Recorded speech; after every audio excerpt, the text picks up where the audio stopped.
Hello everyone, সবাই কেমন আছো? আশা করি সবাই খুব খুব ভালো আছো। আমি সোমাশ্রী চলে এসেছি আবার একটা নতুন ভিডিও নিয়ে।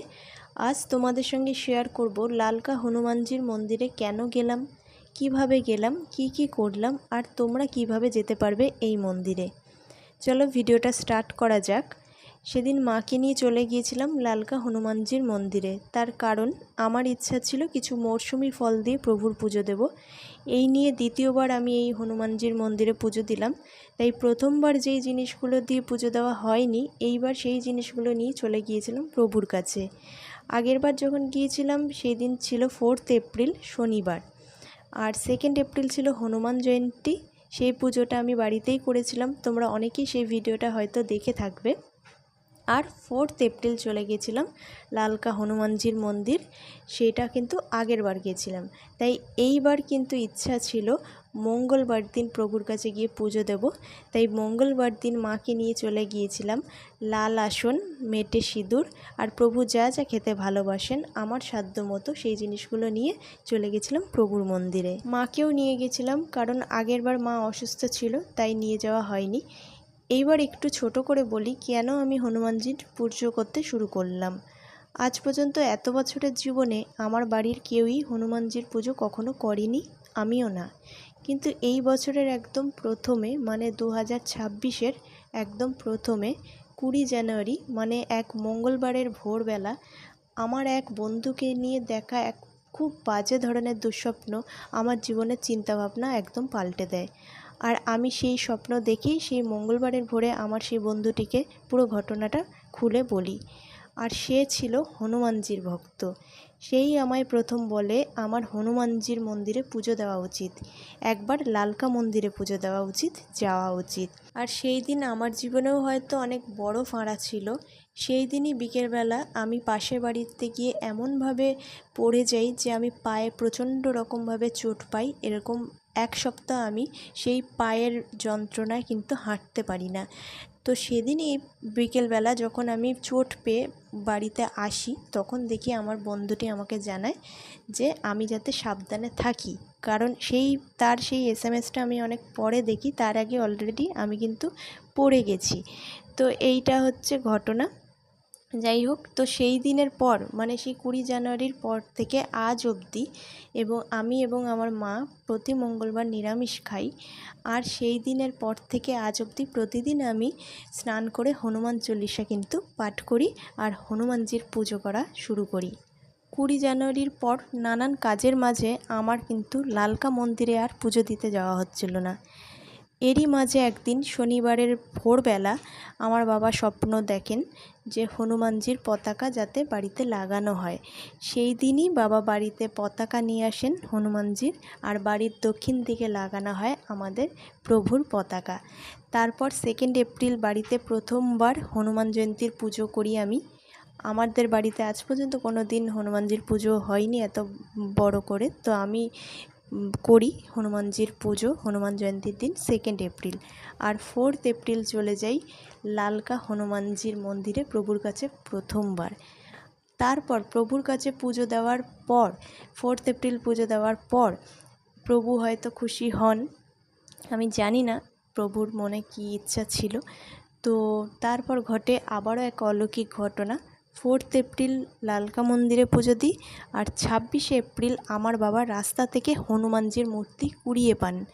যখন আমার বাবা মূর্তিটি কুড়িয়ে পান, তখন মূর্তিটা অত্যন্ত ধুলো, বালি, কাদা প্রচণ্ড পরিমাণে ছিল। তো বাবা ওই মূর্তিটি বাড়িতে নিয়ে আসেন এবং আমার হাতে দেন। তখন অলরেডি কিন্তু আমি হনুমানজির পুজো করি, মানে আমি জানুয়ারি মাস থেকেই কিন্তু হনুমানজির পুজো করি, হনুমান চল্লিশা পাঠ করি। তো বাবা মূর্তিটি আমার হাতে দেন, আমি মূর্তিটা অত্যন্ত যত্ন করে সুন্দর করে পরিষ্কার করে ঠাকুরের আসনে রাখি। সেদিন থেকে আমার বাড়িতে 2খানা হনুমানজির মূর্তি হয়। তো সেই দিন থেকে ওই মূর্তিটিও পুজো করা হয়।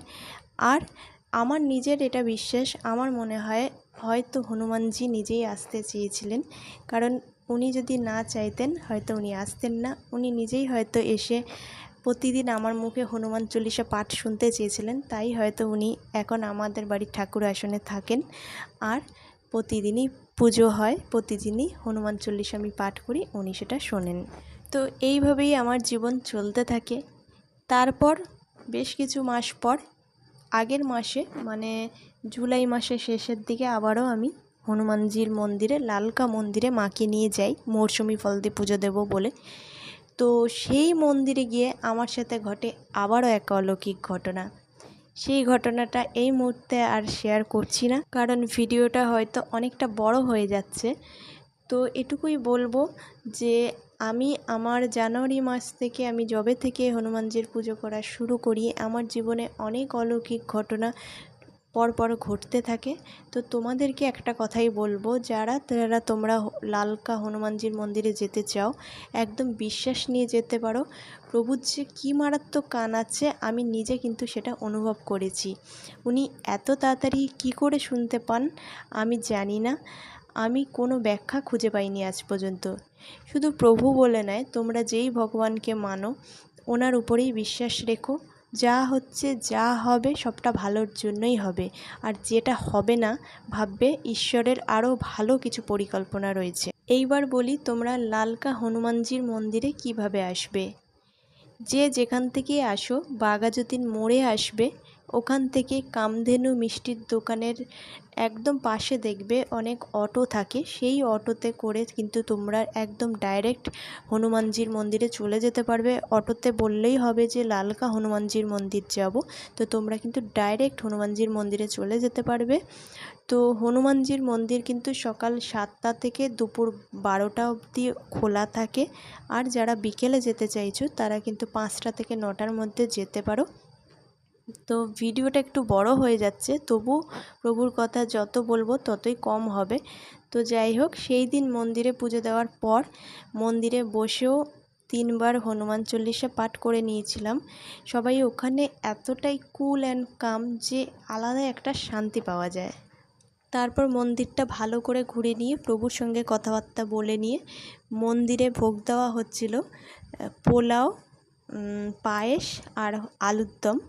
তো এই ভোগটা নিয়ে আমরা চলে গেছিলাম মন্দির থেকে একটু এগিয়ে বেশ সুন্দর একটা বসার জায়গায়। যাদের আমার মতো জলের পাড়ের প্রতি একটু দুর্বলতা আছে তাদের কিন্তু এই জায়গাটা বেশ ভালো লাগবে। দারুণ দারুণ ফটো, রিলস, গল্প, আড্ডা, প্রেম, খাওয়া দাওয়া সবটাই এখানে তোমরা কিন্তু সুন্দরভাবে করতে পারবে। আমার তো বেশ ভালো লেগেছে জায়গাটা। তো আমিও কিছু ফটো ভিডিও ওখানে সুন্দর সুন্দর তুলে নিয়ে তারপর কিন্তু যেহেতু রাত হয়ে যাচ্ছিল, তারপর কিন্তু আমরা আস্তে আস্তে করে আবার অটো ধরে বাড়ি ফিরে এসেছিলাম। তো সেদিনের দিনটা এভাবেই কেটেছিল। আজকের ভিডিওটা এটুকুই, দেখা হবে আবার নতুন কোনো ভিডিওতে। ততদিন সবাই খুব ভালো থেকো, খুব সুস্থ থেকো। প্রভু তোমাদের সবার অনেক অনেক মঙ্গল করুক। আর যারা যারা চাইছো লালকা হনুমানজির মন্দিরে যেতে, তাদেরকে বলবো একবার একটু দেখে এসো। একটু প্রভুর কাছে গেলে দেখবে আলাদা একটা শান্তি পাওয়া যায়, মানে আমি তো শান্তি পাই। তো যারা যারা চাইছো এরকম একটু শান্তি অনুভব করতে, তারা কিন্তু আমি বলবো ডেফিনেটলি একবার প্রভুকে দেখে এসো। এমন নয় যে প্রভুর মন্দিরে পুজো দিতে গেলে বিশাল কিছু নিয়ে যেতে হবে। প্রভু কিন্তু খুব সামান্য জিনিসে খুশি, যে তুমি তোমার মতো ভালোবেসে যদি একটা কলাও প্রভুর জন্য নিয়ে যাও, প্রভু কিন্তু তাতেই খুশি। প্রভু আসলেই অনেক তাড়াতাড়ি খুশি হয়ে যান, যেটা আমি অনুভব করেছি। নইলে আমার এত তাড়াতাড়ি কথা বোধহয় উনি শুনতে পেতেন না। আমি শুধুমাত্র 2বার এই প্রভুর কাছে গেছি, তারপরে আমার জীবনে অনেক কিছু ঘটনা ঘটেছে, যেটা সবটা ভিডিওতে হয়তো বলা সম্ভব নয়। তো সেই জন্যই বলবো যে আমার জীবনের চিন্তাভাবনা একদম চেঞ্জ হয়ে গেছে।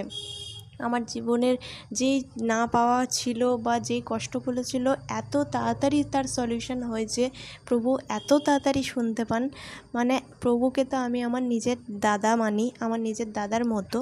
তোমাদের আর একটা কথা আমি বলতে চাই, তোমরা অনেকেই হয়তো শুনে থাকবে যে মেয়েরা প্রভুকে ছোঁয় না, মানে হনুমানজির মূর্তি ছোঁয় না বা মেয়েরা পুজো দিতে পারে না। এটা কিন্তু একদম ভুল ধারণা।